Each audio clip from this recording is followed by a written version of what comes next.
Good evening, everyone. Welcome to the Virginia City Council Chambers. Welcome to everybody who's in the audience and who is presenting today and those who are listening at home. I will call this meeting to order. Today's date is Tuesday, April 23rd, 2024. The time is 5:30 p.m.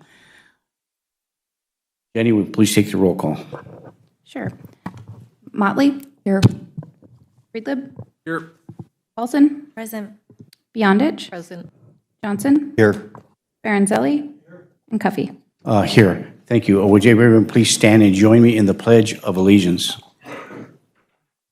I pledge allegiance to the flag of the United States of America and to the republic for which it stands, one nation, under God, indivisible, with liberty and justice for all.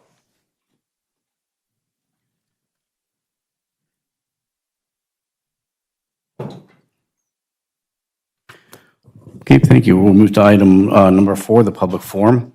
This is an opportunity for anyone in the audience who is not scheduled to speak this evening to address the City Council. Is there anybody who would like to speak before the council? Please come forward.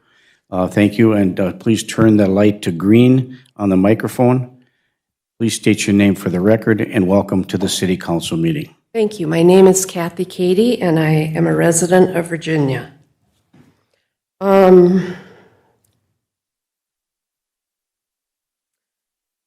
All right, on Facebook, I saw that the ICMEC post of events for the week. There was one 4-hour job fair this week. I posted that it seemed like just having walking track open was a pretty expensive endeavor. Bree, the marketing person, asked me to call her, so I did.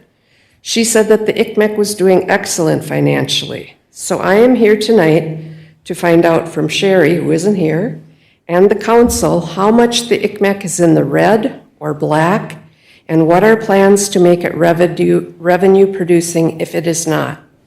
There are so many rumors out there that I think the council should update the residents on a monthly basis. Thank you.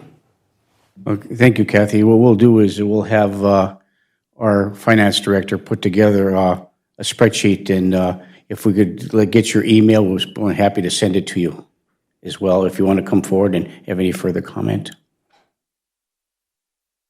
I think it needs to be so the public can see it, not just me. Sure. In addition to that, we'd also I'll provide you with a copy so you, if you choose to have us, send one to you. Okay, thank you. You're very welcome. Thank you. Okay, anyone else like to address the council this evening who is not scheduled to speak? Okay, thank you very much. We'll move to item number 5 on the agenda, which is a consent agenda. The following items will be enacted by one motion unless a councilor or a citizen of the City of Virginia requests that the item be considered separately. Item 5.1 is the approval and correction of the minutes of the regular scheduled meeting that was held on April 9th, 2024. Item 5.2 is the adoption of Finance Resolution number 24-008, the schedule of bills. Item 5.3 is approve pay estimate number 1 for the Silver Lake Trail Phase 2B to the Minnesota Boardwalk LEC in the amount of $332,591.58, and this is for that bridge going across Silver Lake. Item 5.4 is approve the 2024 on-sale liquor license and Sunday liquor license for Kurchowski Incorporated, doing business as the Copper Nickel. Item 5.5 is approve the following travel requests, budgeted items for the police department. Item 5.5A, Officer Henry Trunk to attend the search warrants training August 1st, 2024 in International Falls, Minnesota at a cost of $150. Item 5.5B, Dan Nyland to attend the peer support team training May 29th and 30th, 2024 in Fridley, Minnesota at a cost of $773.32. And item 5.C, James Hernandez to attend the Foundation Instructor Training, which is Use of Force Training, August 12th through the 16th, 2024, at St. Peter, Minnesota, at a cost of $1,992.45. Item 5.6 is approve the 2 a.m. liquor license for Martini Incorporated, doing business as Tommy's Rainy Lake Saloon and Deli. Item 5.7 is approve the exempt permit for Iron Range Rotary Club in Virginia to conduct a raffle September 19th, 2024 at the Iron Tri Motors Event Center. And finally, item 5.8, approve the transient merchant license for William Mackey doing business as Kettle Mania. These are the consent agenda items before the council today. Looking for council action. I will move the consent agenda.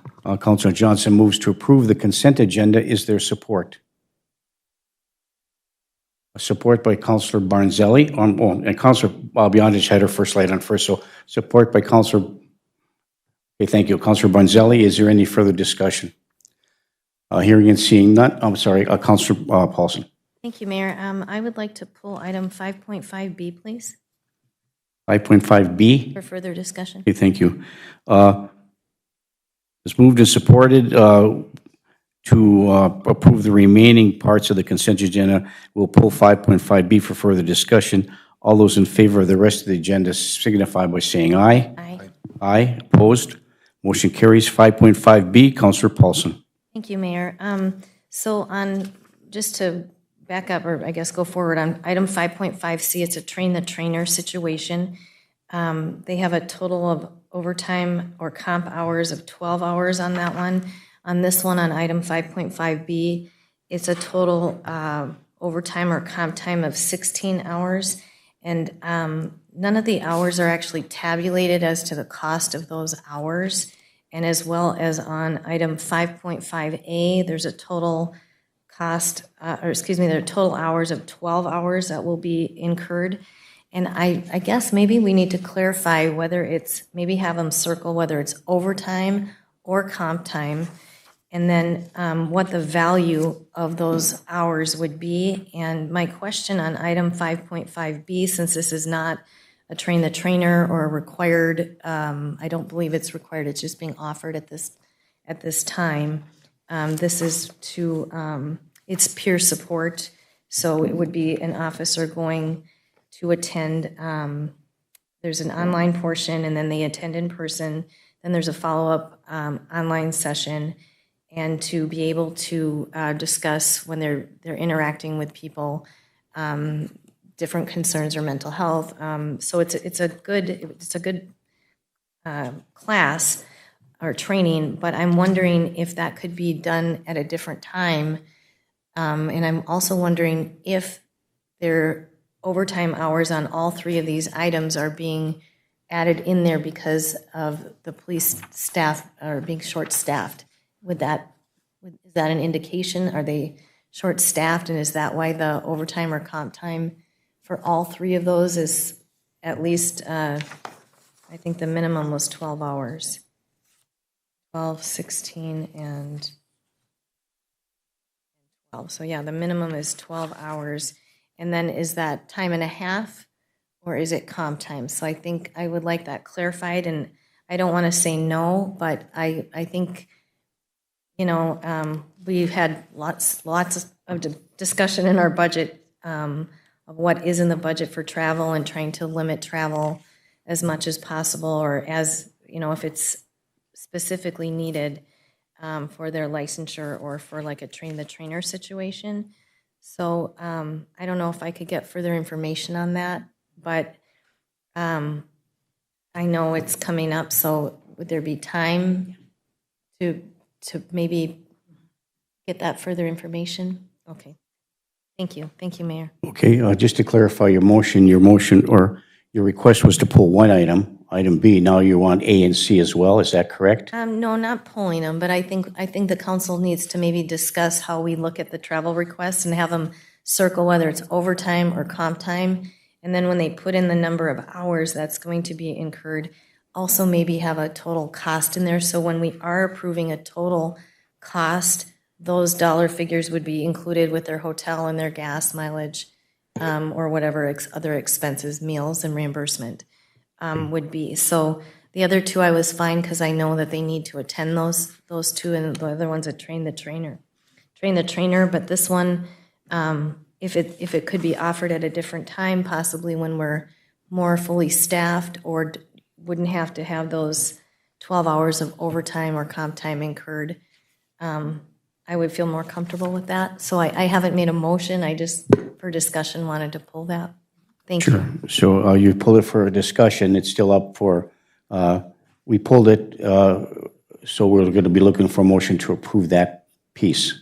We approve the others, item 5.1A, C, and 5, 6, 7, and 8, but B you have not. So looking for a motion to approve item 5.5B So moved. by Councilor Johnson. Is there support? Support by Councilor Freelieb. Further discussion. We're moving with this pending some additional information regarding item 5.5B. Britt? Okay, thank you. Moved and supported. Is there any further discussion? Hearing and seeing none. All those in favor signify by saying aye. Aye. Aye. Opposed? Motion carries. Thank you. Item 6, appearances. Item 6.1, Mr. Lee Gorsha, here to discuss the school zone on West Chestnut Street by the New Marquette School. Mr. Gorsha is in the audience. Mr. Gorsha, would you please come forward? And please turn the light on to green at the microphone.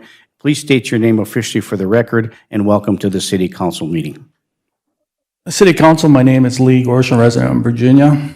I'm here to discuss the new speed zone in front of the New Marquette School. I'll address that as the New Marquette School, the Old Marquette School, and my discussion is the Parkview, Roosevelt, and the Rockridge School too. I'm not sure if there was ever a study done, engineer study or traffic study on the West Chestnut Road for the New Marquette School. The 15 miles an hour, I would like this council to change that back up to 30 miles an hour. And my reasons are, everybody here has kids probably went to Parkview. It's 30 miles an hour down that highway. And the one thing about that road, there is no sign that says school zone, watch for kids, or anything on that street. It's a very busy street. There's not one sign. It's still 30 miles an hour. And the other thing about that Parkview School, the distance to the front door is closer than the one at the New Marquette School. Then you go over to this Old Marquette School, there's only 2 signs there. There's no speed limit. It says watch for kids and a school. It just says school. It doesn't say school zone. It doesn't give you a reduced speed on the Old Marquette School. Nowhere around that whole block. It does not post any reduced speed or anything else.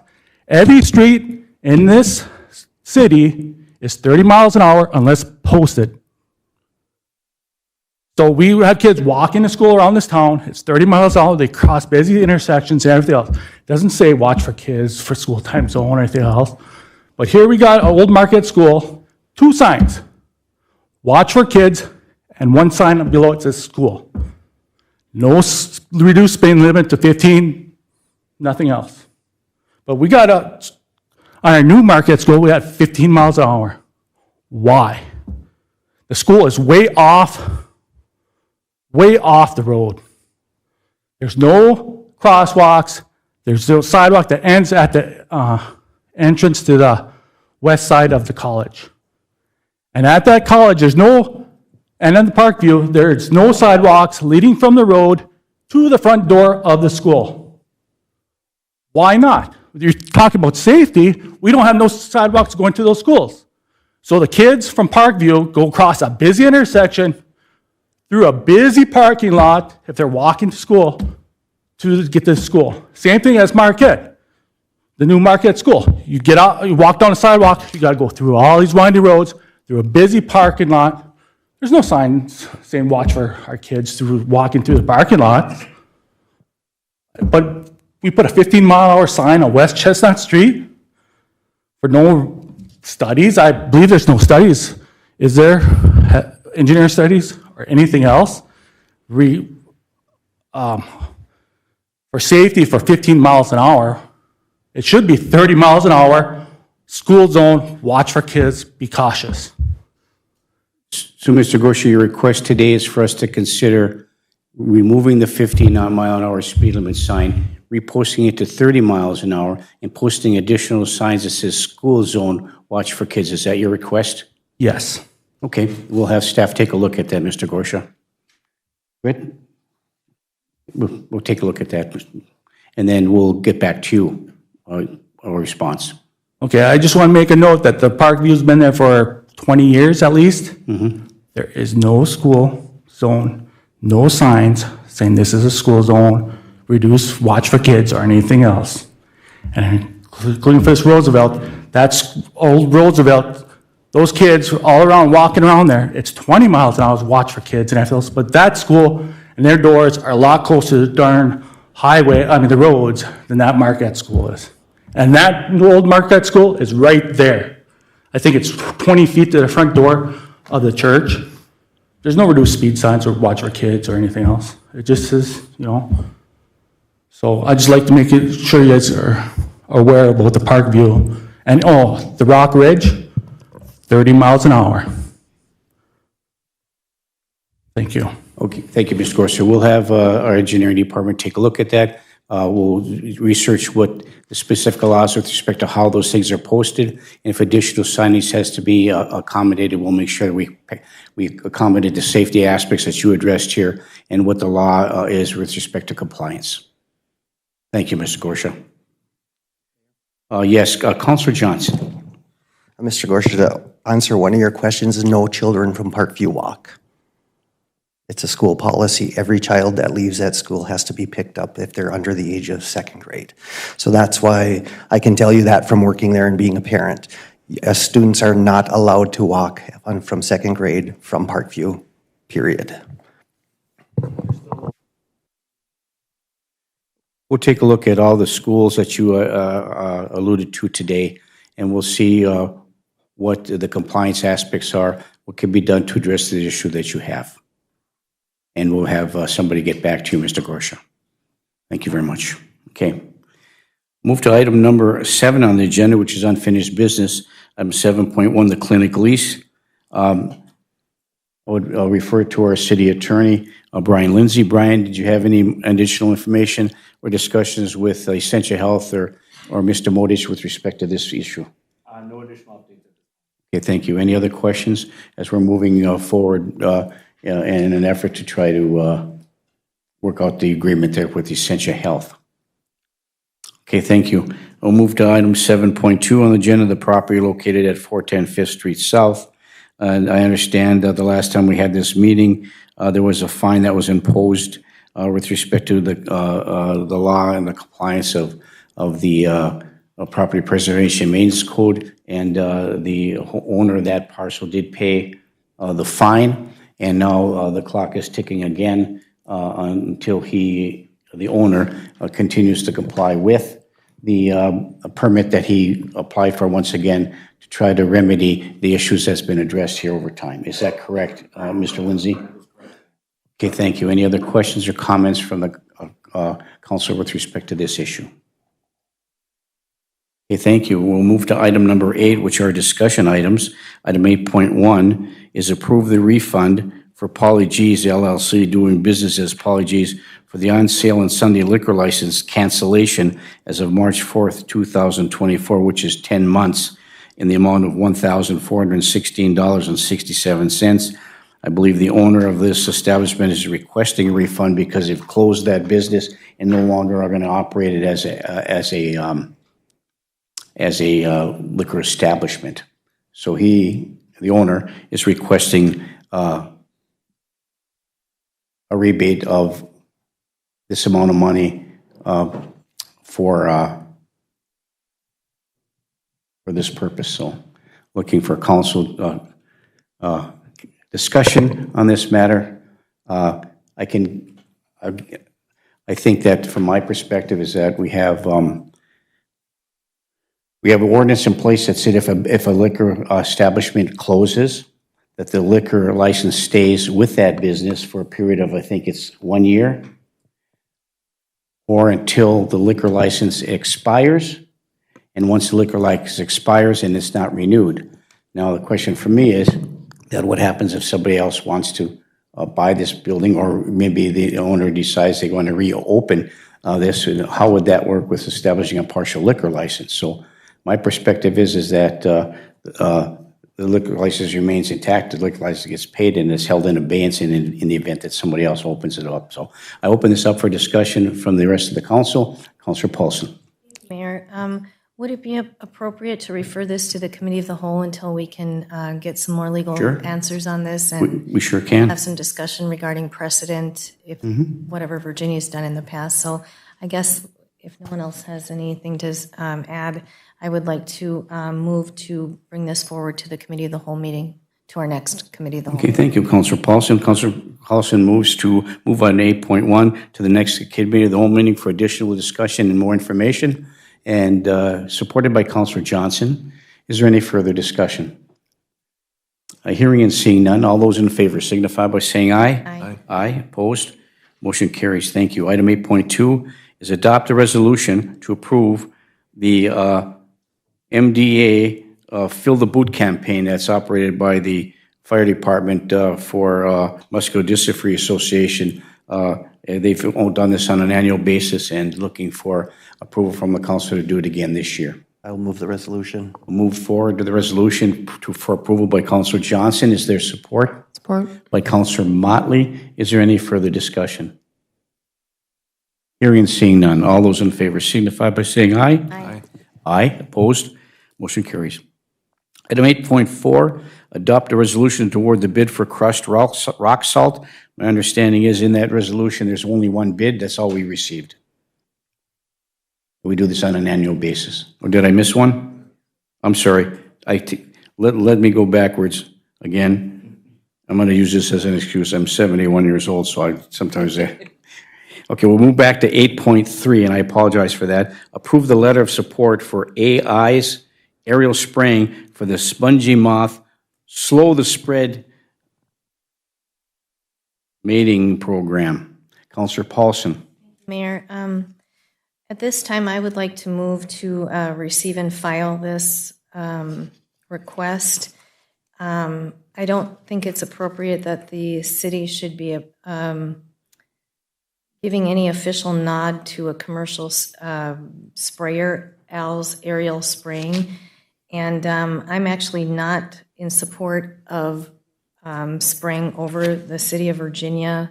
Some of the chemicals that I read about, I'm not really comfortable with, but in the presentation from the gal that came from the Minnesota state of, where was she from, the Agriculture, Department of U.S. Agriculture, she stated that it wasn't an opt-in or opt-out program. It's just something that the state does. And I'm not really sure why we need to send a letter of support. And I guess if the request is for a letter of support, I would not be in favor of that. So at this point, I would just like to offer a receive and file. Thank you. Thank you. Motion by Councilor Paulson under item 8.3 is to receive and file a letter request to support AI's aerial spraying for the sponging moth slow the spread mating. Is there support? For discussion. By Councilor Johnson, support for discussion. Further discussion? Councilor Johnson. Thank you, Mayor. And I did have a question. That same question, why do we need to support? Are we supporting a vendor or are we supporting the sprayer or? Okay, yeah, I think receiving and filing is the best option then. Thanks, Councilor Paulson. Okay, thank you. Moved and supported to receive and file this letter of request. Is there any further discussion? Hearing and seeing none, all those in favor signify by saying aye. Aye. Aye. Opposed? Motion carries. Thank you. Now item 8.4, approve the resolution to award the bid for crushed rock salt. So moved.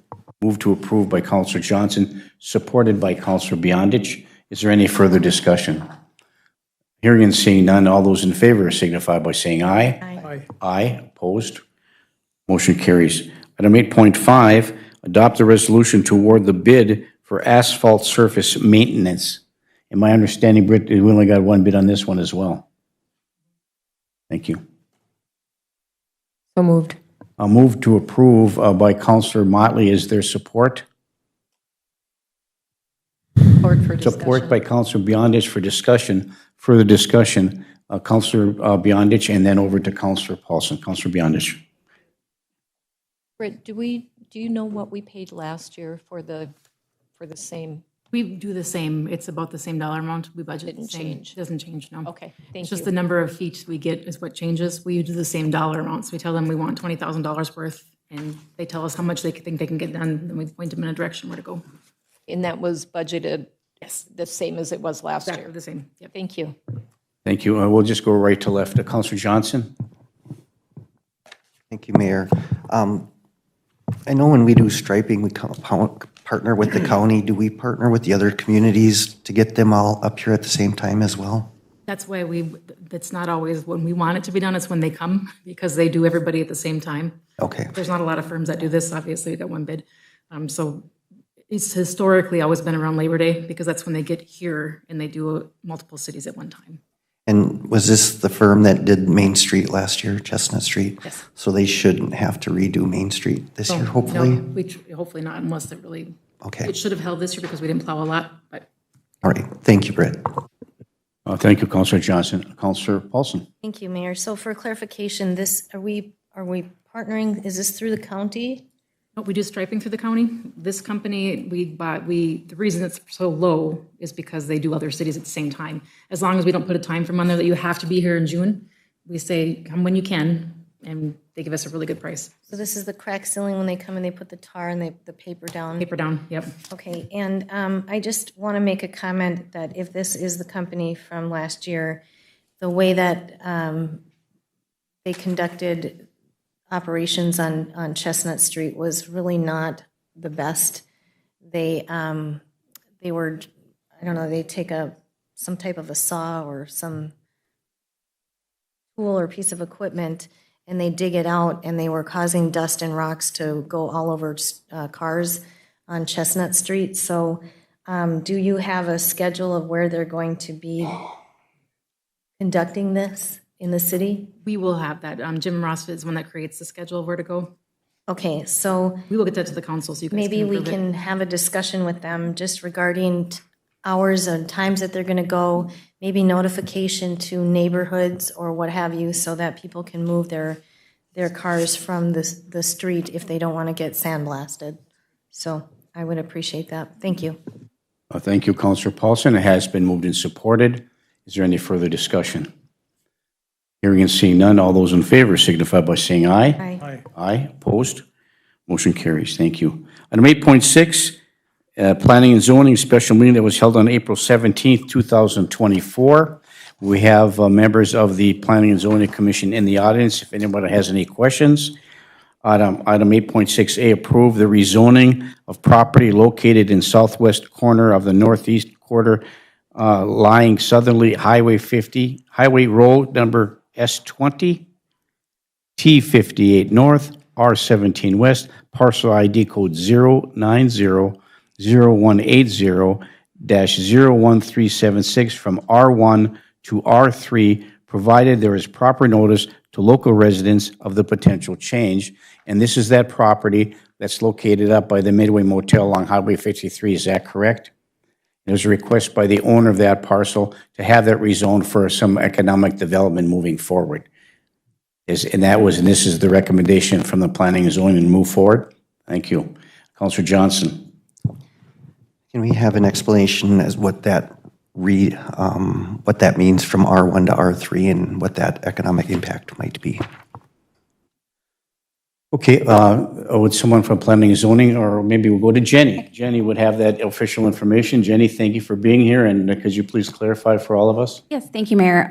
So from the R1 to the R3 would allow for, R1 allows for single-family dwellings currently. R3 could potentially allow for multifamily dwellings or units in that area, so it could be potentially more housing. That's not the only thing that it allows for, but the conditional uses could be allowed in an R3 where they may not be in an R1. Thank you very much. Thank you, Councilor Johnson. Thank you, Jenny. Do we have a motion and support for the discussion? Councilor Beyondich. Thank you. And that's also can be used for commercial? Was that part of it? Potentially with a conditional use permit, some limited type of commercial use or mixed use could be allowed. It just depends on what's proposed. So it's not changing it to a commercial zone district. It's still residential. Okay, thank you. Thank you, Councilor Beyondich. So it has been moved and supported. For the discussion, first Councilor Paulson, then over to Councilor Motley. Councilor Paulson. Thank you, Mayor. I do have a question. Was there discussion on potential developer coming forward to develop the piece of property in order in which the action was taken at the meeting to approve the change? Jenny? Thank you. So the overall discussion, and we do have some planning, our chair and other members here that can maybe add to this, but the overall discussion stemmed from potential rezoning in areas of the city. And then we focused a little bit on Midway because there's more property in Midway that has potential to be rezoned in such a way. And then looped in the property owner who discussed potential development opportunities and other economic development opportunities that could be better suited in an R3 than an R1. So that's where the discussion came from. It really came from the group discussing potential rezoning in an overall area and then focusing in a little bit narrower after discussing further with the property owner on potential. Okay, so I think what I'd like to see in the future before, no offense to planning and zoning, but I'd like to see, which we've asked for, is to get an overall plan for our vacant properties the city owns and any vacant lots, and try to develop a plan as to what we'd like to have the city, how we'd like, to develop those areas that, especially that the city owns. But I don't want to start just having, okay, this is what we think it should be, so then the zoning gets changed. And I know the zoning can get changed again and do a conditional use permit, but unless and until there's a developer coming forward to request a reason that Mr. Fito would be, so Mr. Fito didn't come forward, it was a combination of discussion leading to this and then a follow-up. That's why we had two meetings. We had the April 1st meeting to discuss it generally and then a special meeting on April 17th to discuss it with him. Okay, and the reason that I'm a little maybe particular on, maybe not on his portion of the property, but because the city owns that other portion of the Midway Motel, and we had long time ago during Vita days when we purchased that, when the city purchased the property, it was the intended use was going to be probably something in that commercial, maybe a gas station or grocery store. And so I'm just wondering how those two will cohabitate. Will that potentially prohibit the city from maybe advertising once we get our plan in place? Would that preclude or prohibit a commercial developer from looking at the potential of that spot that the city owns and then in conjunction the neighboring parcel that John Fito owns? In my opinion, I don't think so. I don't think it should conflict. I think that we've also, as a group, been discussing some sort of mixed-use type of zone district. That takes a little bit longer because it's not a zone district that is currently in ordinance. So we're trying to vet that through the Planning Commission to see how that would look throughout the city, not just in these particular areas. Thank you, Jenny. And at this time, I don't think I'm going to support this because not that I don't support the change, but what I'd like to see is an overall plan before we just start rezoning different parcels. So I guess at this point I would have to vote no on this one. Thank you, Mayor. Thank you, Councilor Paulson. Councilor Motley. I'm just curious, Jenny, I'm not sure if you know or not, but is there more funding from the state of Minnesota for multifamily housing versus single-family housing, which would be a possibility as to why the owner wants to go from an R1 to an R3? Jenny? I can answer that to the best of my ability. I'm unsure how much funding is available. I do know that there's only one application cycle for the funding that was made available through Minnesota Housing, which is coming to a close soon, I believe. I don't know if, Mary, you want to add? Thank you. Mary, would you please identify yourself for the general public from Planning and Zoning Commission member, and welcome to the council meeting. Thank you. Mary Mipk Reynolds. I currently chair the Planning and Zoning Commission for the City of Virginia. I believe that funding opportunity that Jenny was referring to closes at the end of this month. So there isn't the opportunity for Mr. Fito to take advantage of that right now. I would like to speak a little bit about the reasons why we looked at this as a potential for rezoning, and a lot of that is because there were developers that were interested in this parcel, but things weren't in place like the proper zoning. The parcel is developer ready, as I understand. The infrastructure is there, sewer, water, electric, so that doesn't have to get run there. So now with the rezoning, we can see some housing development coming to fruition a lot faster than if we had to go through the process ahead of time. It also exhibits the city's willingness to work with developers in increasing our housing stock. Okay, thank you. You want to further follow up, Councilor Motley? Go ahead. Is this similar housing to what we kind of shot down last year? There is no plan in place right now. That would come before us at another time. Okay. Thank you. I struggle with rezoning this from an R1 to an R3. In the back of my head, I think about the updated housing study we did with taxpayer dollars last year. And the number one thing it said we as city leaders need to focus on is single-family housing. So at this time, I will not be supporting the move from an R1 to an R3. Thank you. I believe, excuse me, Yes, if I may, please. I believe that there was a multiple housing need, and single family was one, but also workforce, mixed use, multiple dwellings were also very much needed. So starting one, there's a lot of movement out there looking at housing, especially for people who are in their legacy homes, like I am. I'm a 5-bedroom house with 3 baths and 2 people in it. And if there was somewhere else for people like me to move to in the city of Virginia, that would open up those older homes for rehab and moving families into. So there is a real plus with looking at other multiple unit type developments too. Councilor Motley? One more question. Can senior, I know senior housing is also something that's needed in the city. Can senior housing be considered under R3, or is that considered an R1? Oh, R3, yeah, it's very much a good use for one that zoning. senior? One senior can be considered a multifamily?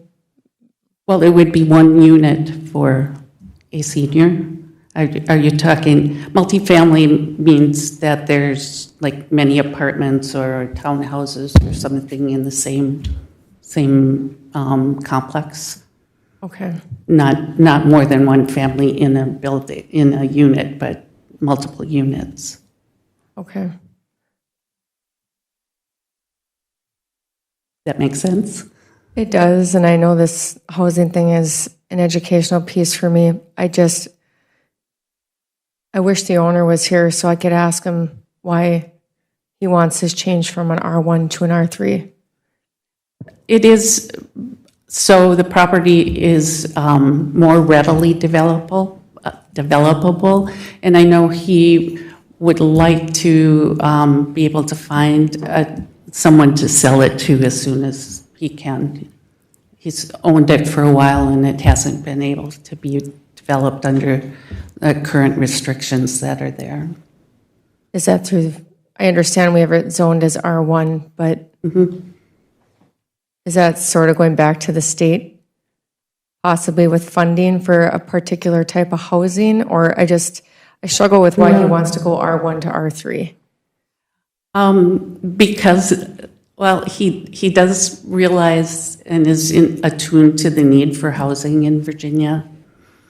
The developers who have looked at the property have done housing developments in other areas, but not here. And the reason that they pulled out of working with him on this one is because it wasn't zoned correctly, and there was a feeling that the city was hesitant to work on making changes to move forward with additional housing.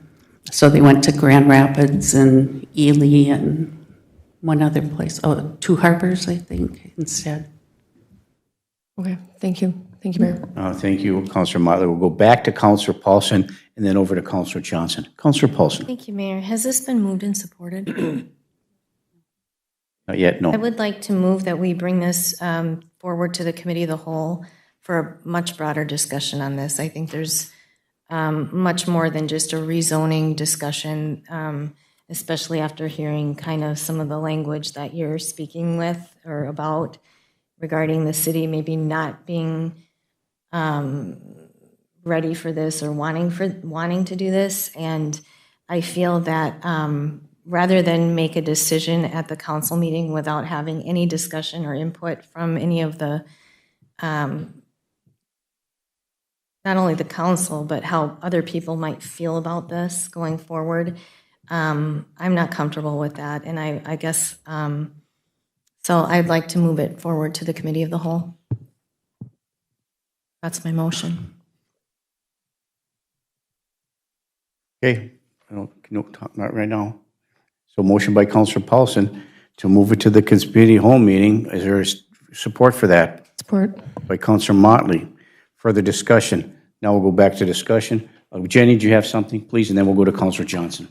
Thank you, Mayor. I just wanted to mention that this would then move it back to planning and zoning for a public hearing where there would be further discussion, and then it would come back to council for a final vote. There still would need to be a public hearing and notice sent out to other residents. So I just wanted to mention that anything approved tonight wouldn't be like the final.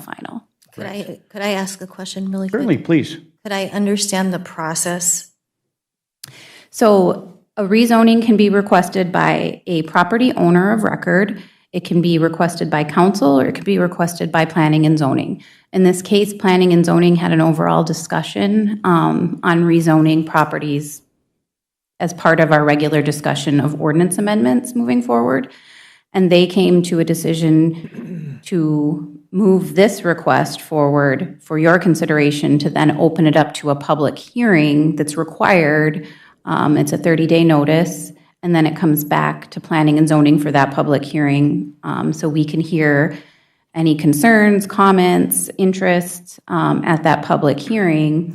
Then after that, depending on what decision is made there, it would come back to council. So this is just the first, well, maybe the second step in the process of moving forward with the rezoning in this manner. There's other ways that it can be done too. Okay, so I guess part of what I'd like to understand is the Planning and Zoning Commission decided that this is what they wanted to do to rezone certain portions of property in the city of Virginia. But that didn't come from the council to direct the Planning and Zoning Commission to do this. I believe our direction is working on the ordinance, and part of that ordinance is the zoning maps and the zoning districts. But before we do that, thank you for that, Mary, but before we do that, it has been requested and voted upon by this council that we would have maps put together of all the plots of land and have an overall discussion as a council body before we went and did this very thing.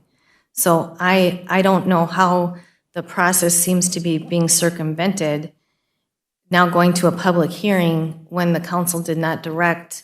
So this is coming forward for council consideration.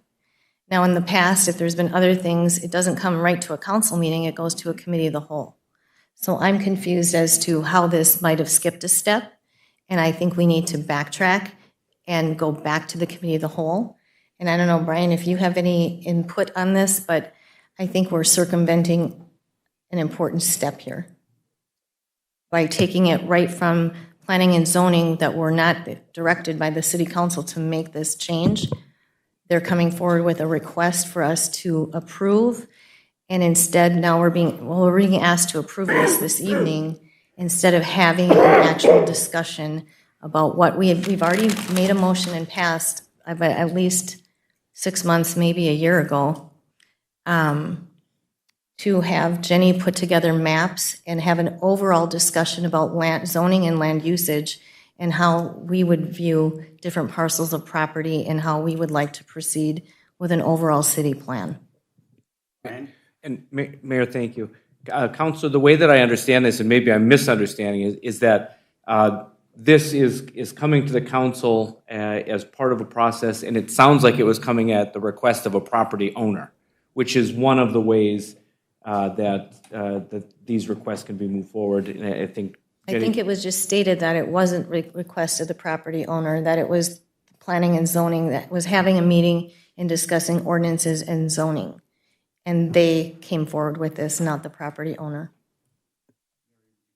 Please. The property owner was interested in rezoning, and I believe Jenny had discussions with him. We had discussions, but he didn't actually bring that proposal forward. It stemmed from the discussion at planning and zoning. And thank you. I think that's my point, that this wasn't council directed or property owner directed, and that the council still has not taken the steps in which we all voted upon unanimously. I believe that vote was unanimous. We have to go back and look to actually come up with a plan, an overall development plan for the city of Virginia on vacant parcels that not only the city of Virginia owns, but also parcels that were available by the public or the county.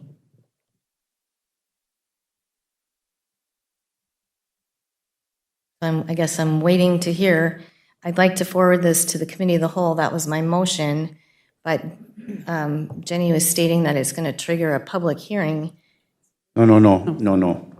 It won't. You're moving, it was moved and supported to move it to the council, the committee of the whole, meaning further discussion. It goes to the public hearing. If we approve this, moving forward, okay, we approve the planning and zoning request for from R1 to R3, then that would trigger a public hearing. Okay, but I think what Jenny had stated was that just what I had said, if I'm moving it to the committee of the whole, she said by doing that, you'll go to a public hearing.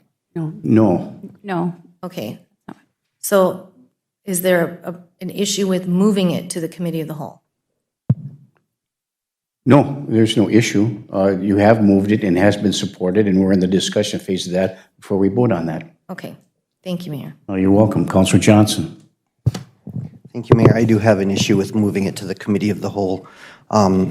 3 times last year, people came to us specifically wanting to build multi-unit homes that would help raise the tax base and would lower taxes and distribute it more evenly.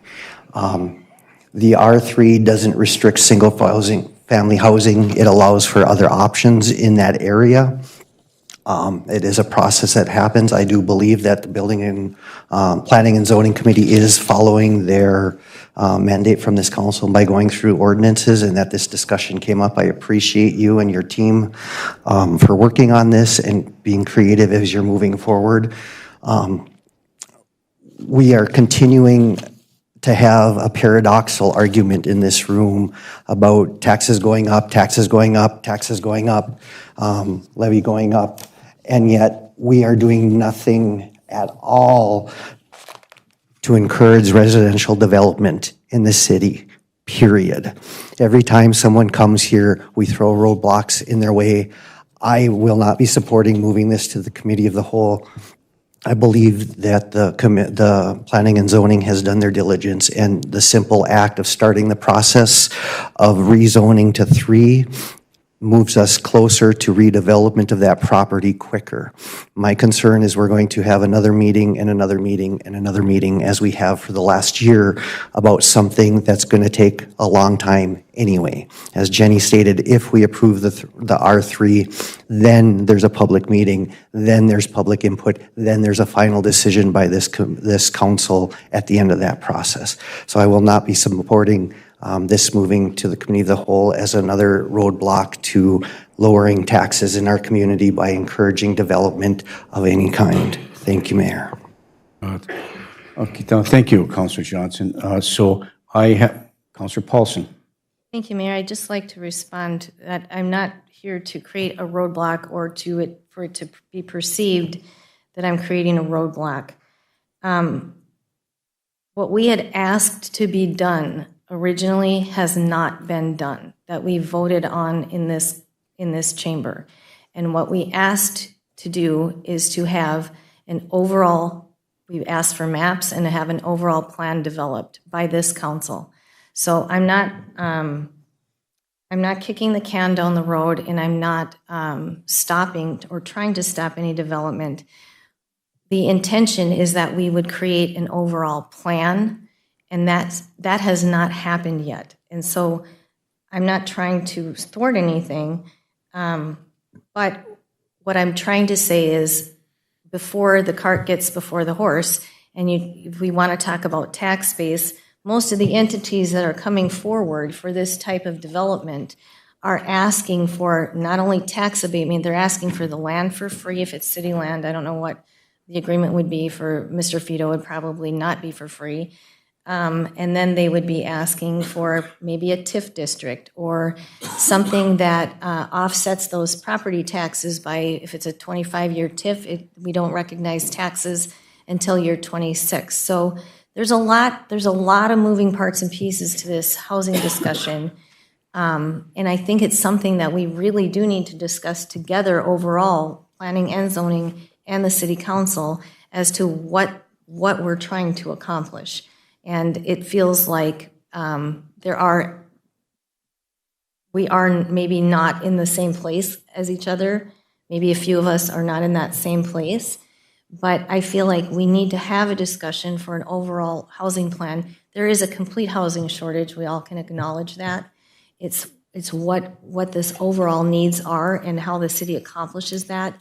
And in order to recognize, excuse me, an additional tax base, the council needs to also understand all the implications of the financial requests that most of these groups come forward. And maybe Grand Rapids or Ely or other communities don't have a problem creating those TIF districts or other abatement type situations, which it's mostly all tax abatement and then state the tax credits. So it's a very complicated thing. These issues with I would say housing, R3 housing. But I think it's a broader discussion, and I don't want to shut off conversation. I want to have the conversation together, and I hope that you can understand and appreciate that. Thank you, Mayor. Thank you, Councilor Paulson.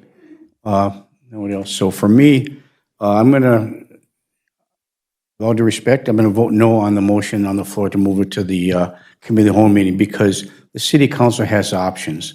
We, regardless of how this zoning change came to be, whether it came from the property owner or it came from a discussion that evolved out of the Planning and Zoning Commission with respect to ordinance changes and discussing some of the planning moving forward, and recognition of the plans that we're asked Jenny to put together, this mapping system about what land's available, how we should zone those out, what should be zoned. In this particular case, you're going from an R1, which is residential only, to an R3, which gives you other opportunities to put other residential properties in place, whether it's market rate apartments, whether it's affordable housing, whether it's workforce housing, whether it's senior housing. That option is on the table to do so.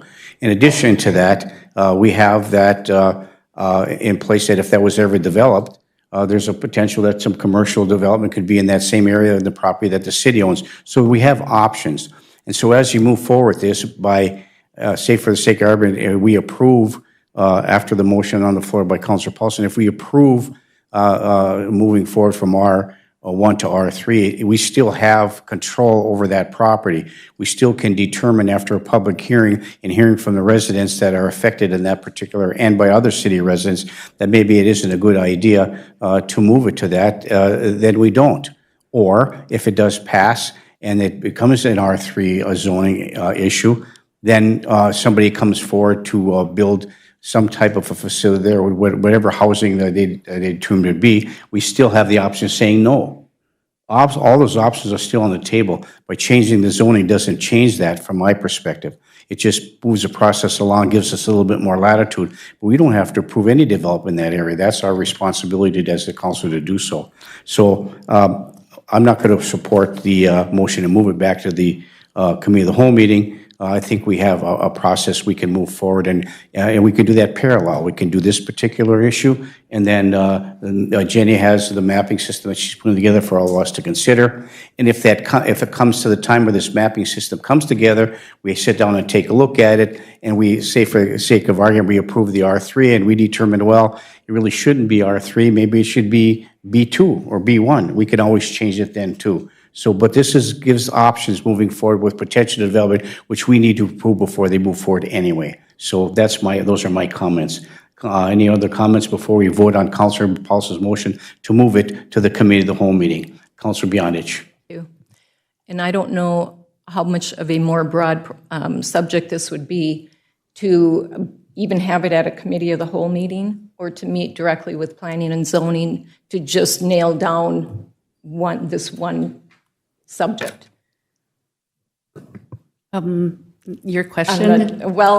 That's what I'm wondering. To bring it back to the committee of the whole, it's going to be a broad discussion. I have that feeling. Is that correct? After a public hearing, do you mean, or along with Councilor Paulson's motion? Right. Along with the motion. Well, by moving Councilor Paulson's motion forward to the committee of the whole meeting, there is no public hearing, where we rediscuss the recommendation by planning and zoning in the broader scale. And the question is, will that mapping seem to be available as we discuss that? And then after discussion of that, then make a decision. Do we want to, again, recommend that we move forward with the recommendation from R1 or R3 that it comes back to the city council for a final vote? So it does come back to us again. In the meantime, at the public hearing, is that where the discussion would take place? The general public would have the opportunity, we would present to the R3 and explain what that is, the change, particularly those who are affected by it in the particular neighborhood where by law has to be notified. And then you have this public hearing, and then everybody has a chance to list out what we want to do. And by the time the public hearing is scheduled, we may have some information from Jenny with respect to the mapping or how that works, but we don't have to approve it moving forward. We can certainly, after the public hearing, we have to take action in that regard. We can say, no, we don't want it to be an R3 anymore. We won't vote for that. Before we go back to Councilor Paulson, Ms. Mary. In addition to the public hearing and the decision after that, if it was decided to go forward, when a developer brings in plans to recommend for development, then also planning and zoning has the opportunity then to put some other stipulations on them, like if there was a concern about screening, and I'm not saying, there is no plan right now, so we don't know what would happen. But if there's an apartment building that is on the south end of that property, the single-family owners who are currently there may want some screening, so we could require them to put some vegetation in their trees or something to have a screen. Those are the kinds of things we can do at the planning and zoning level when plans actually come in.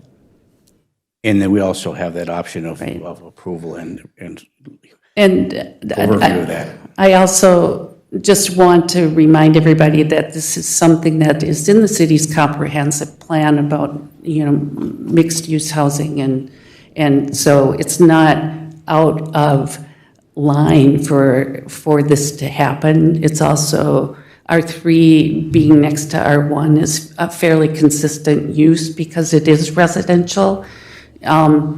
If that went to commercial property or industrial property, that wouldn't be compatible with the residential housing next to it that's already there. Thank you, Mary. Councilor Paulson. Mayor, so how long, the process is still the same length if a developer came forward or not. Is that correct? Like if there was a developer that came and said, I'm requesting, because I want to buy this piece of property, but I would like to request a zoning change, it's still the same process whether it happens now or at a future date. I think the consideration is, Councilor Paulson, that if developers have the opportunity to look at other land that's already zoned for what they want to do, they'll go there. So it's more of a timely consideration that if this is zoned for mixed residential use, it's more attractive for development than being zoned. And I understand what you're saying, but the process, the length of time on the process is still the same, no matter if it was now or when the request came through. It's still a process of a public hearing. Right. It's still the length of time is the same process. But the likelihood of a developer wanting to work there is much less. I'm not sure of that because I know that John Fito's been approached by several different developers over the course of this time that he's owned the property. So I don't know that, I mean, from commercial, from like a gas station that he had talked about a long time ago, if they wanted that changed, that could have been changed at that time. So I am going to continue, keep on my motion, but I wouldn't support this anyway. Because if a developer came forward, it's a different story. But at this point, there is no developer. So, thank you. Thank you, Councilor Paulson. So Councilor Paulson's motion is to move this issue back to the committee for additional discussion, and it has been moved and supported to do that. Is there any further discussion? Hearing and seeing none, all those in favor signify by saying aye. Aye. Opposed? No. No. Roll call, please. Friedlib? No. Paulson? Aye. Beyondich? Johnson? No. Baranzelli? No. Huffy? No. Motley? Yes.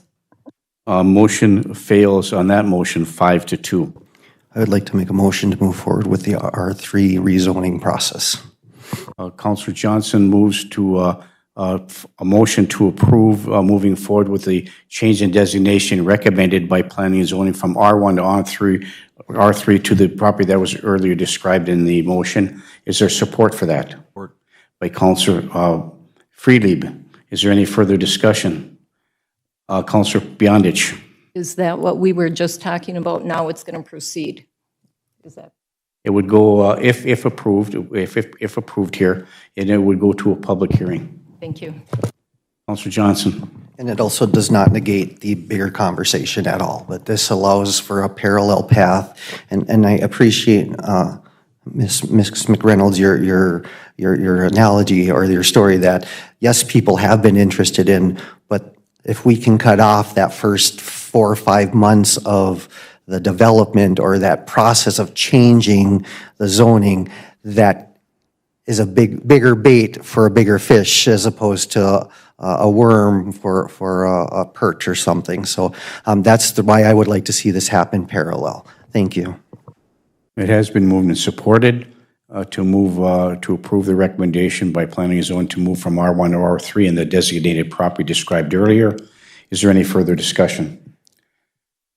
Hearing and seeing none, all those in favor signify by saying aye. Aye. Aye. Opposed? No. Roll call, please. Jenny? Paulson? No. Beyondich?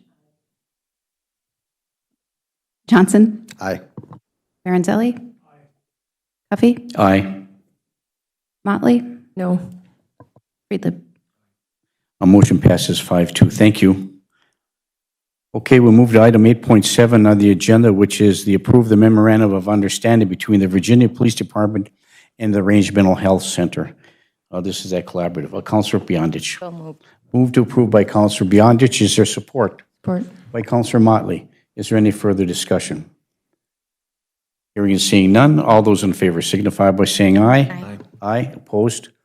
Motion carries. Item 8.8, adopt a resolution to apply for and accept funds from the 2024 Connect and Protect Law Enforcement Behavioral Health Response Program grant. We have an officer lieutenant assigned to that as well. Looking for that motion. So moved. Move to approve by Councillor Johnson and supported by Councillor Beyondich. Is there any further discussion? Hearing and seeing none, all those in favor signify by saying aye. Aye. Aye, opposed? Motion carries. Item 8.9, adopt a resolution to approve the premise permit application for Rock Ridge Youth Hockey Association to conduct gambling at the Copper Nickel. This would be the pull tabs for the Copper Nickel.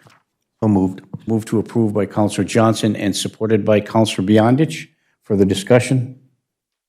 Hearing and seeing none, all those in favor signify by saying aye. Aye. Aye, opposed? Motion carries. 8.10, adopt the resolution for the quote for builder's risk insurance for the public safety building project. You have two quotes in your package, one from Kraus Anderson and the other one from the Podpesker Agency. And Britt, the reason for this is that we had to extend the time frame of this. No, if you remember when we built the ITMAC, it was cheaper for us to get the insurance than it was for Kraus Anderson. So we did the same thing again. We had Kraus Anderson check and we checked, and it's very negligible. We're a little bit cheaper if we do it ourselves. Okay, by what, $60, $70? Yeah. Something like that. So it is the process we've used before, and the low bid is the one that the city received from the Podpesker Agency. So looking for a motion moving forward with item 8.10. So moved. Move to approve by Councillor Paulson. Is there support? Support by Councillor Freelieb. Is there any further discussion? Hearing and seeing none, all those in favor signify by saying aye. Aye. Aye, opposed? Motion carries. Item 9, committee reports. Item 9.1, the committee home meeting that was held on April 16th, 2024, and we'll turn this portion of our city council meeting over to our city administrator, Britt C. Bennis. Britt? Thank you. At the April 16th Committee of the Whole meeting, we had a very informative appearance by Brian Grahek, Brandon Larson, and Mary Gardenis from St. Louis County regarding information on property tax determination and how the assessors do their job. It was very informative, and I really appreciate that they came to the meeting.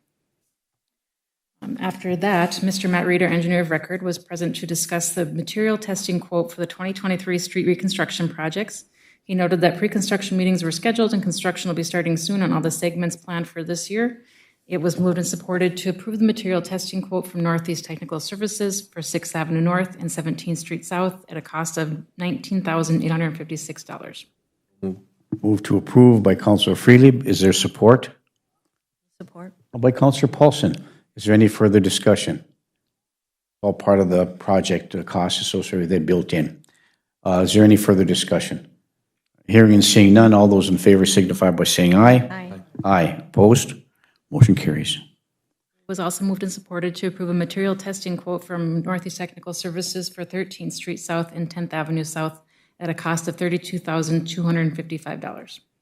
So, A move to approve by Councillor Motley, supported by Councillor Beyondich. Is there any further discussion? Hearing and seeing none, all those in favor signify by saying aye. Aye. Aye. Opposed? Motion carries. Mr. Reed also discussed the 2024 storm sewer rehab project. This is the project that we've been working on for a few years, which is the storm sewer at 2nd Avenue and 10th Street South that heads south to 11th Street South and 12th Street South. It also ties into our new public safety center. A few years ago, a portion of the storm sewer did collapse in the 100 block of 10th Street South, so there was a temporary patch put there, but the remaining portion of it needs to be fixed still. It was moved and supported to approve seeking bids for the 2024 storm sewer rehab project. Move to approve by Councillor Freelieb. Is there support? By Councillor Johnson. Is there any further discussion? Hearing and seeing none, all those in favor signify by saying aye. Aye. Aye. Opposed? Motion carries. We had discussion regarding a proposed ordinance regarding monument markers, survey markers, and replacement. This came up during the construction project we had going on in last year in 2021 and 2022 regarding some monuments that were removed in the street. And every now and then it comes up with property owners where somebody will remove their pin, unknowing neighbors or contractors working in the area move pins. that people have placed with their surveys. So it was moved and supported to approve this draft ordinance amending Chapter 4, Section 409 regarding monument markers, survey markers, and replacement. First reading. First reading. Counselor Beyondich. Moved. To approve, is there support? By Counselor Johnson. Further discussion? I think it's a good ordinance moving forward. I think, Gary, we talked about it at the pre-construction meetings. I went to the other one again this morning, the second one, and at both of those meetings, I think Matt Reed, our engineer of record, did tell all the contractors about this and the need for us, when they discovered they need to put it back, and they were, of course, were all agreeable to that. Counselor Freely. Yeah, and I mentioned it at previous discussion with regard to this. I'm not a fan of additional ordinances and laws being put in place that potentially could create obstacles for progress. And that's not necessarily the case in this particular instance, but I feel that this is more of a communications issue as opposed to an enforcement issue. So that's the reason why I would not be supportive of it. But I understand the concept for which you would be moving it forward. Okay, thank you. We have a motion and a second. Moved and supported. Is there any further discussion? Hearing and seeing none, all those in favor signify by saying aye. Aye. Aye. Opposed? No. Roll call, please, Jenny. Beyondich? Johnson? Aye. Karanzelli? Duffy? Aye. Motley? Yes. Friedland? Paulson? Aye. Thank you. Motion passes 5-1. Britt?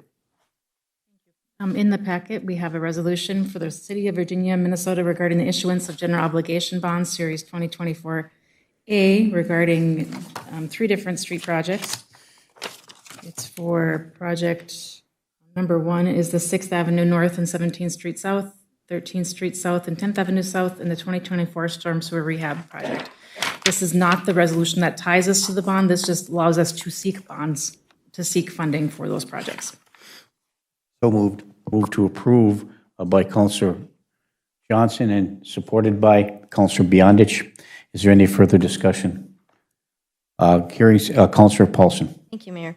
So just for clarification, we are under no obligation to accept any bond or move forward with the project if the costs are too high that are associated with the project. Absolutely. The most important part of this resolution is a section for the page 86 where it says declaration to reimburse. So if we do take out bonds, we can pay ourselves back for any expenses we've incurred to date, which is engineering services right now, is what we've expended. Thank you. Thank you, Mayor. Thank you, Counselor Paulson. Has been moved and supported. Is there any further discussion? Hearing and seeing none, all those in favor signify by saying aye. Aye. Aye. Opposed? Motion carries. Britt? It was moved and supported to allow the participation of the City Loon and the City Council in the 2024 Land of the Loon Parade. So moved. A move to approve by Counselor Johnson. Is there support? A support by Counselor Barnzelli. Any further discussion? We always do this, but I just let people know that I'm not going to be able to participate. There's a special honor guard ceremony at that day, and I was unfortunately at the same time of the parade, so I won't be able to attend, but I'm sure everybody have a great time. So it has been moved and supported. Is there any further discussion? Hearing and seeing none, all those in favor signify by saying aye. Aye. Aye. Opposed? Motion carries. It was moved and supported to approve sending a letter of support to the City of Evelyn for the proposed junior hockey team. So moved. Move to approve by Counselor Johnson. Is there support? By Counselor Beyondich. Is there any further discussion? Hearing and seeing none, all those in favor signify by saying aye. Aye. Aye. Opposed? Motion carries. Item 9.1H, which was the resolution adopting the MAPE contract, they have asked us to please hold off till the next City Council meeting. They'd like some more time to review. Okay, we will pull that from the agenda and put it on another agenda. I'm going to move forward. Okay, thank you. Any other items, Britt? No further items. Thank No you. further items, thank you. We'll move to item number 10 on the agenda, which is council reports, our commission liaison reports. Is there anybody wants to give a liaison report with the commission? Councilor Motley, excuse me, Councilor Motley. Yep, so I was at the Public Utilities meeting yesterday, and just an update. They are moving their public utilities meeting next month to Wednesday, May 29th at 3:30 because the original Monday fell on Memorial Day. Also, they were talking, and I don't know if business owners are aware or not, but there are grants available at the AOA for the steam conversion. Thank you, Mayor. Thank you, Councilor Paulson. Councilor Motley, excuse me. I just also just to tack on to that, I had a rather lengthy meeting with Greg French the other day with respect to the steam conversion, both in the residential and the commercial business corridor, and he's got some preliminary numbers that he'll be sending to everybody moving forward on what the average cost would be for a residential property, and minus the big, huge steam conversion buildings, what that might cost as well. He also gave it to me, and I'll distribute to the council and others and to the general public if you want, where there is a steam conversion brochure that was created for everybody to how this process is moving forward. And it's the same brochure that was established back in 2018 when the steam conversion on the residential properties in north side and south side went to play. It's basically the same kind of offer moving forward. I know that we did have some discussion. I think you had a discussion, Britt, and others with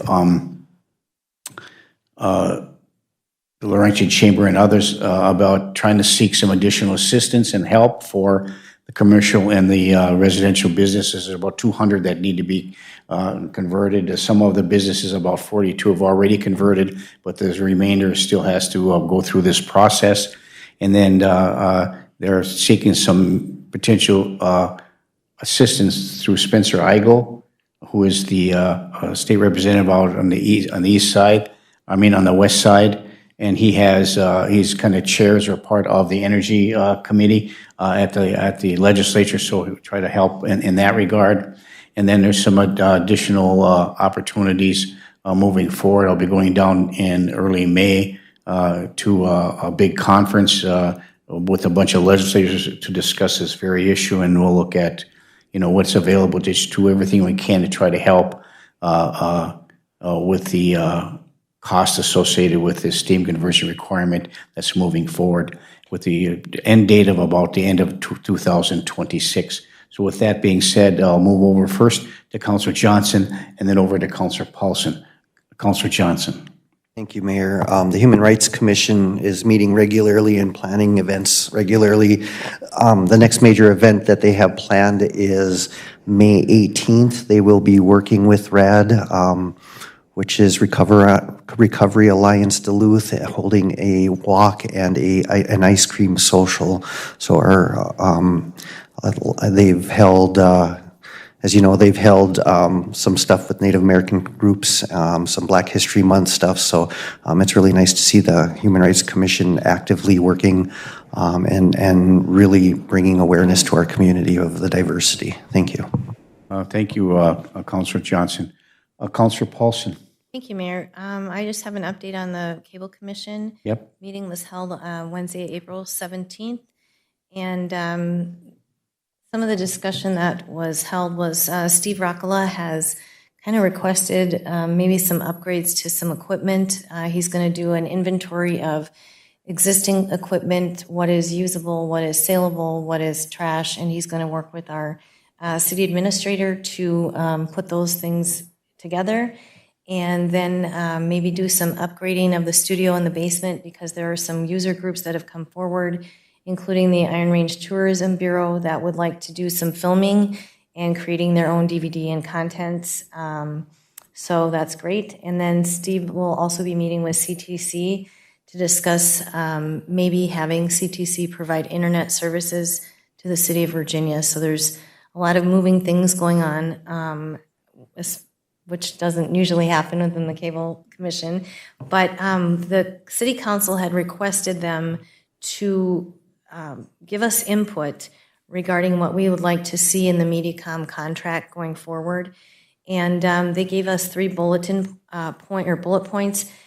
Number 1 is that MediaCom maintain at least a weekly presence in Virginia for people to pay their bills, drop off equipment, and possibly 2 days here and there in Hibbing. They would not recommend us raising the PEG or franchise fees, since that would just be passed on to the user. And then if a one-year extension is being considered with the MediaCom contract, it should be as is with no revisions or add-ons. So that's basically all that I have from that meeting, but things are going to be moving forward, it sounds like, with some upgrades and maybe some possibility of discussion with CTC and additional internet service for Virginia. Thank you, Mayor. Thank you, Councilor Paulson. Okay, any other commission liaison reports?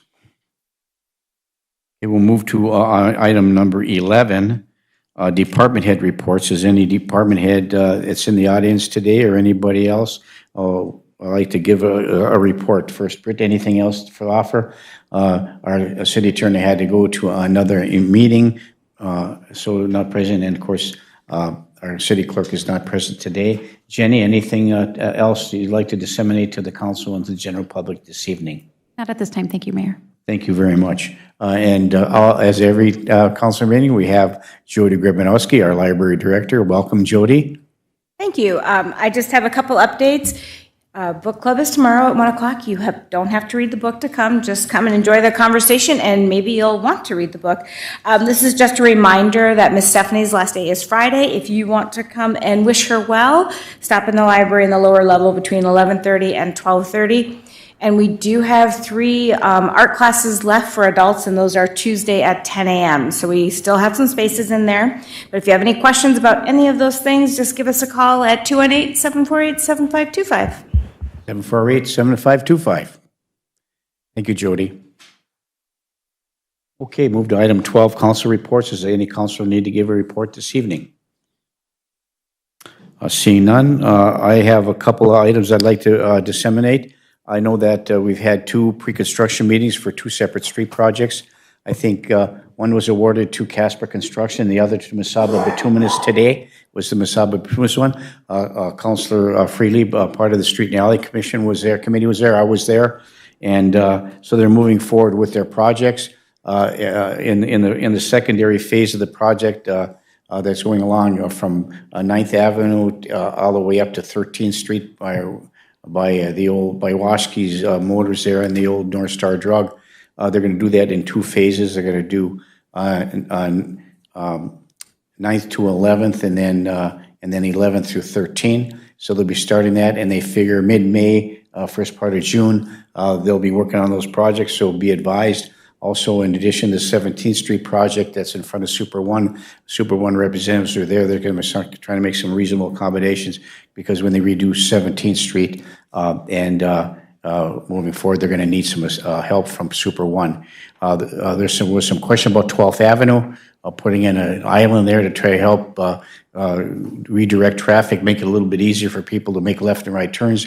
That's still on the radar. It appears as though we're looking for some additional money moving forward to secure the funding to do that in 2025, which will significantly interrupt how that intersection operates. So they're working on that for next year.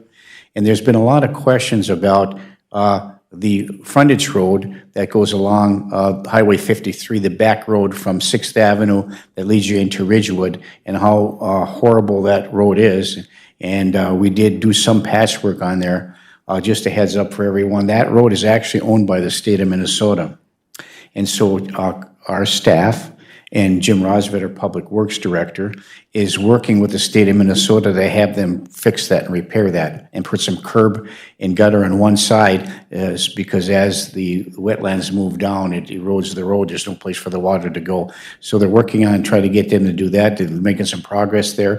There's not a time frame moving that forward, but they do have to reconstruct the bridge abutment of that bridge that's right there as well. So we'll be doing that project at the same time. And the request from Jim Rosvet and I think our staff moving forward, they'll be bringing it up to the City Council for consideration and approval at a future meeting, is that once that road is fixed, they will take over the maintenance of that road.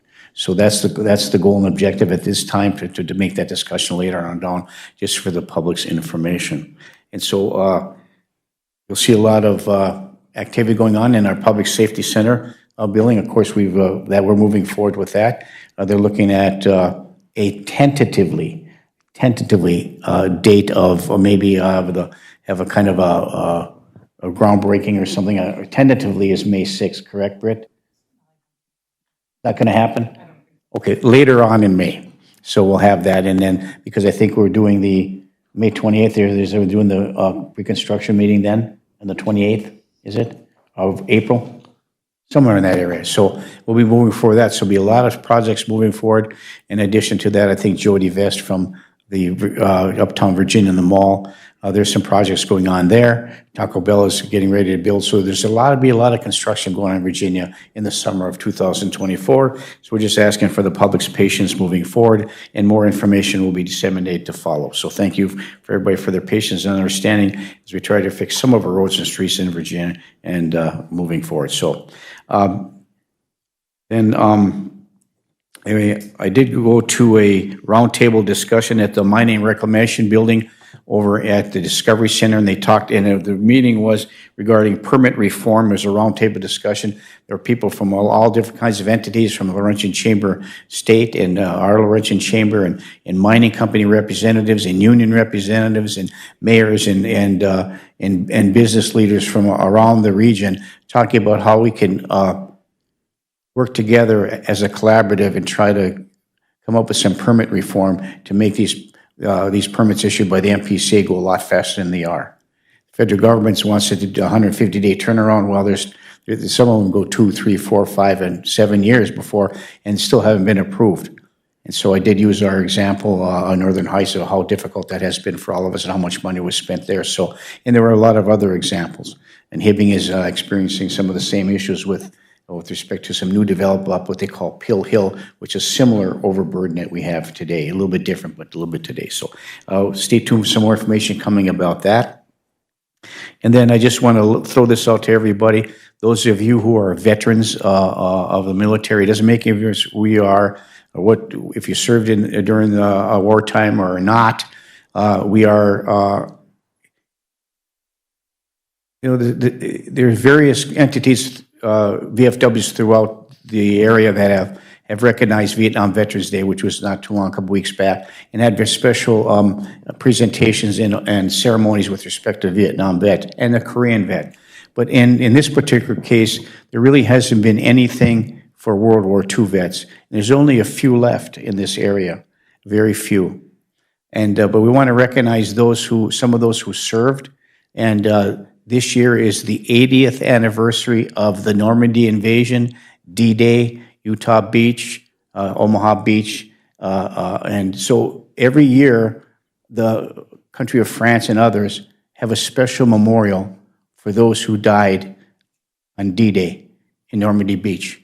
And so we are going to do something for the vets in the local area with respect to D-Day because it's the 80th anniversary. So on June 6th, which is the 80th anniversary of D-Day, we're going to have a little gathering and a ceremony with the presenting of the colors of the TAPS, the singing of the national anthem, the Pledge of Allegiance, and then we'll have a little presentation. Congressman Pete Stauber will be there to give a keynote speech, and it's from 5 to 7 at the Virginia Elks Club.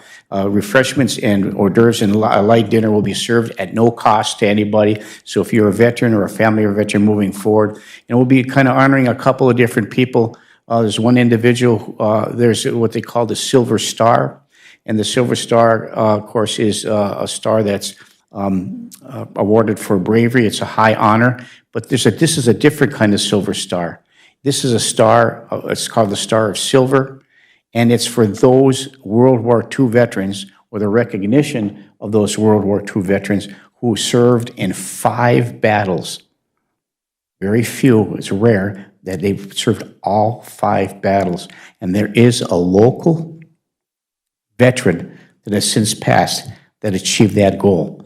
And we'll be honoring him at that ceremony as well, Mr. Turcano from Tower, Minnesota. So just a heads up, more information coming, flyers will be out there. And you're welcome to come and attend and honor. It's only from 5 to 7, so it's on a Thursday evening. So hopefully you'll be able to attend, and more information will come from that. So thank you, everybody, for your time and effort moving forward, and for all the hard work that everybody's done, our staff particularly, and And I know we've had some significant challenges over the last few months or so, but we've endeavored to persevere and we're moving forward to try to make this city a better place to live and work. And I thank the council for all their hard work in that regard. So there's no other items to come before the council this evening. We will stand adjourned to our next council meeting, which is scheduled for Tuesday, May 14th, 2024, right here at City Hall. Thank you, everybody, for coming in. Have a good evening. Be safe. We stand adjourned.